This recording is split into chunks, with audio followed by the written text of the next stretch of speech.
Well, hey, neighbor, it's me, Angie. Come on in. How are y'all? I'm just waiting for a few of y'all to come on by. I'm sitting under my carport at my house. James had to move my car back out from under the carport.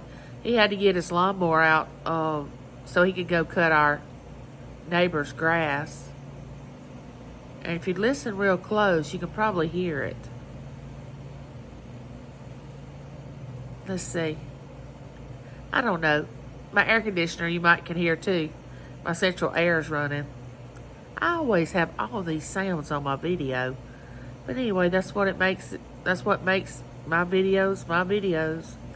I wouldn't have a good video if it wasn't for either a lawnmower or a chainsaw or a motorcycle or some kind of sound going on when I get ready to come out here and make a video. But I don't worry too much about it because my neighbors don't worry too much about it. We get together and chat and have a good time, and we snack and eat, drink. But today we're going to talk about, are we afraid? Are we afraid to be who we are? Or do we even know who we are? Are we afraid to find out who we are? Do we have to pretend to be like someone else and we don't really want to show people who we really are? I mean, are we really ashamed of who we are? Where we came from? You know, some people are ashamed of the family that they came from, you know, their descendants. They don't want anybody to know. But if you can't be, let's see, you know how they say never forget where you come from? Well, if you can't really accept where you came from, you can't really accept who you are. So when you try to find out who you are, if you already know and you don't want people to know who you really are, how can you ever really be happy? Because, I mean, what you see with me is what you get. Now, it took me a long time to deal with the fact that I'm not the same person I was 5 or 6 years ago. The fact that I can't walk anymore, I'm heavier. I deal with a lot of things that I didn't have to deal with back then. So it took me a little while to reconcile with the fact that I was never going to be that Angie that was back there, the working Angie, the one that could walk around and do things and not be as heavy as I am today. But you know, I've come to like who I am now. I no longer highlight my hair. This is actually my real color of my hair. Now, I don't have anything against anybody that wants to color their hair. That's not saying that you're not being who you are. But what I want to say about that is, don't pretend to be someone else. Don't try to be like someone else. Just be you. I mean, if you think you're boring, I'm pretty sure you're not. You have things to offer, things to give, things to say that are important. People are going to like the real you probably more than they like the fake you. Because a lot of people can tell when people are being fake and they really don't know who they are.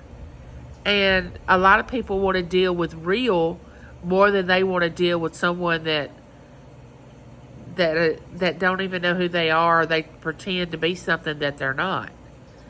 Now, I don't think I've ever pretended to be something that I wasn't.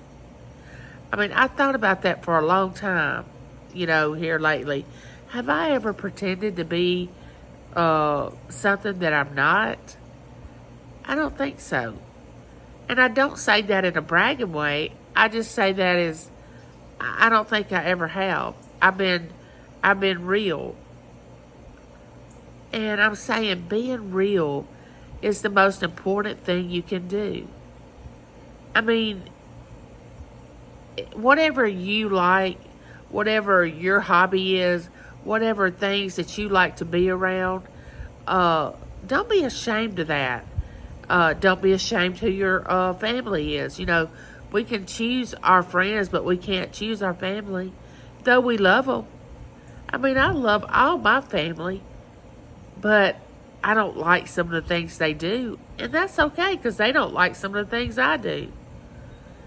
But when you wake up in the morning, the thing I always do, especially when I'm trying to get dressed to, put on makeup, to fix my hair and all that, to go to the doctor, because mostly that's the only place I get to go is the doctor, and I don't get to shop anymore, and I don't drive anymore. So when I'm in front of the mirror, washing my face, cleansing it, getting ready to put my makeup on, okay, that's me. That's who I really am. As far as the outward appearance, this is my real, true color hair. My body is heavy. It's who I really am. Now, can I change these features? Yeah, I can change them to a certain extent. I could put coloring on my hair. I could lose weight. There's a lot of things I could do to change the outward appearance. But what I'm trying to get you to understand is, are you true to yourself on who you are inwardly? I mean, if you have a lot of anger inside and then you pretend that you're all happy and joyful and everything's okay and nothing's wrong, but really deep down you have a lot of sorrow and anger, you're not being who you truly are. And you say, well, Angie, I don't want to let people know how sad I am or how angry I am. Well, you can deal with that in a private way, and then you'll turn into who you really are. So, don't carry around a lot of sadness, sorrow, unhappiness, because you don't care what the outward looks like, because we can always change that. And people want to know you from the inside. Now, of course, we have a tendency to judge people from their outward appearance. But, I always say never judge a book by its cover. And I always try to live by that. And I always try to get to know somebody before I really decide what position they have in my life or where they belong. And, when you have a YouTube channel, you can pretend to be anybody you want to be. Because no one's ever going to really know who you are, or if you're pretending to be something that you're not, unless you just come out and just confess it. But behind closed doors, you can always work on yourself. Find things that you don't quite like about yourself and start working on those things. I have to do that daily. I mean, if you're human, you should want to.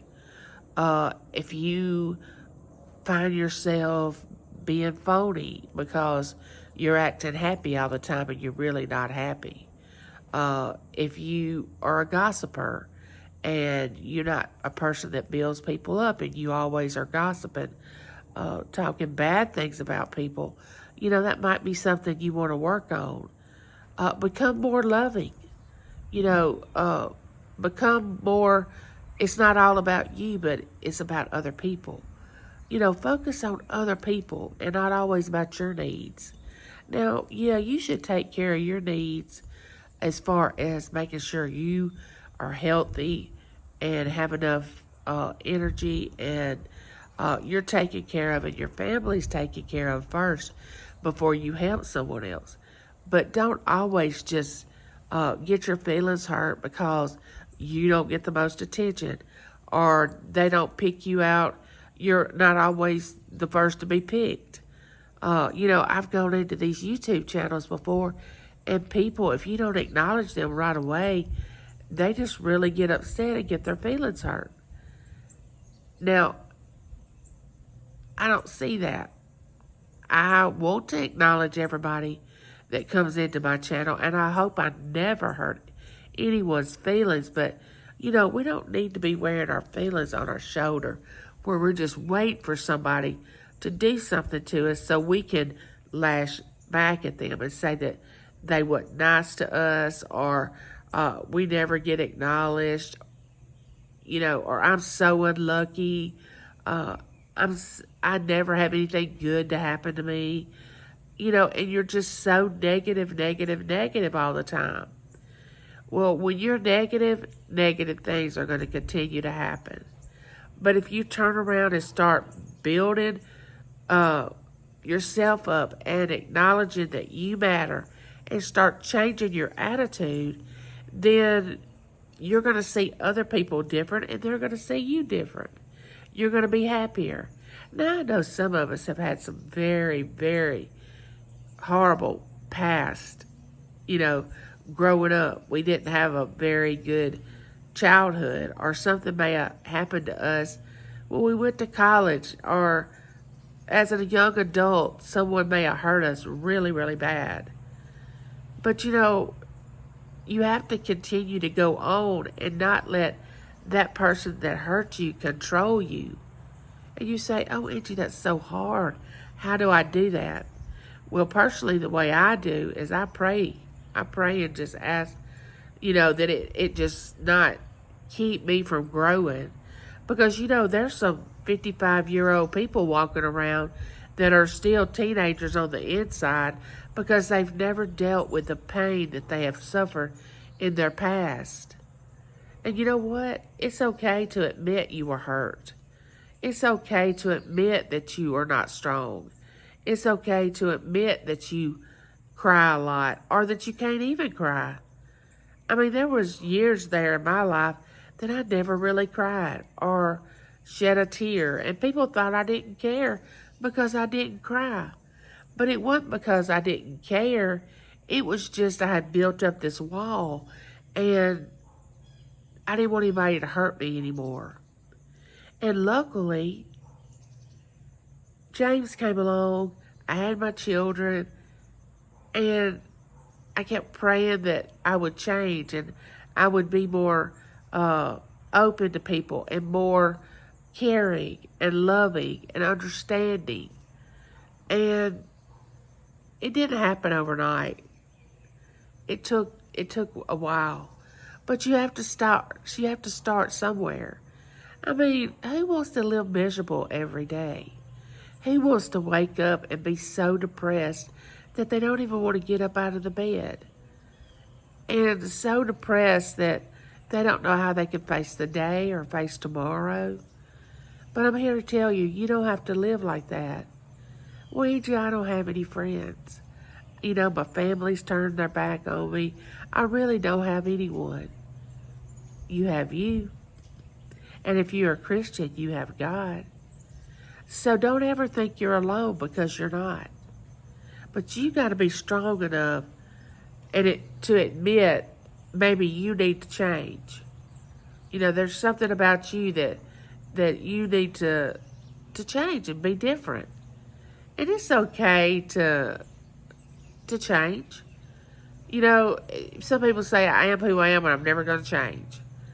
Well, I say to a certain extent, yes, be like that. But then, I'm not the same person as I was when I was in my 30s.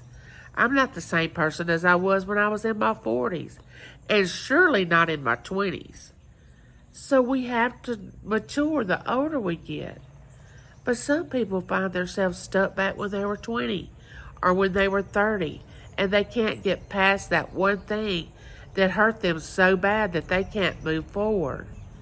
And they've been so unhappy for so long, it's just become a part of them. And they don't know how to get out of that. They don't even know if they want to be happy.